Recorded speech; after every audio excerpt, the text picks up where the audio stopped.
ದೇವನಹಳ್ಳಿ ಸರ್ಕಾರಿ ಪದವಿ ಪೂರ್ವ ಕಾಲೇಜು ಆವರಣದಲ್ಲಿ ತಾಲೂಕು ಮಟ್ಟದ ಪ್ರತಿಭಾ ಕಾರಂಜಿ ಹಾಗೂ ಕಲೋತ್ಸವ ಮತ್ತು ಸಾಂಸ್ಕೃತಿಕ ಕಾರ್ಯಕ್ರಮ ಉದ್ಘಾಟನೆ ಸಚಿವ ಕೆಎಚ್ ಮುನಿಯಪ್ಪ.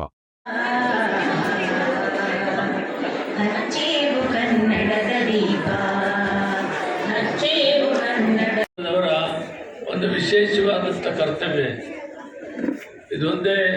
ಈ ದೇಶದ ಭವಿಷ್ಯವನ್ನು ರೂಪಿಸಬೇಕಾದ್ರೆ ಅತ್ಯುತ್ತಮವಾದ ಗುಣಮಟ್ಟದ ಅವರು ಮಾಡುವುದರ ಮುಖಾಂತರ ಎಲ್ಲ ಮಕ್ಕಳು ಕೂಡ ಅವರದೇ ಆದಂಥ ಒಂದು ಶೈಲಿಯಲ್ಲಿ ಮಾಡುವಂಥದ್ರಲ್ಲಿ ಅವರು ಉತ್ತಮ ಮಟ್ಟಕ್ಕೆ ಆ ಕಾರ್ಯಕ್ರಮಗಳಲ್ಲಿ ಮುಂದೆ ಸಾಗಲಿಕ್ಕೆ ಸರ್ಕಾರ ಇದೊಂದು ಒಳ್ಳೆಯ ಕಾರ್ಯಕ್ರಮವನ್ನು ಈ ರಾಜ್ಯದಲ್ಲಿ ಕೊಟ್ಟಿದೆ.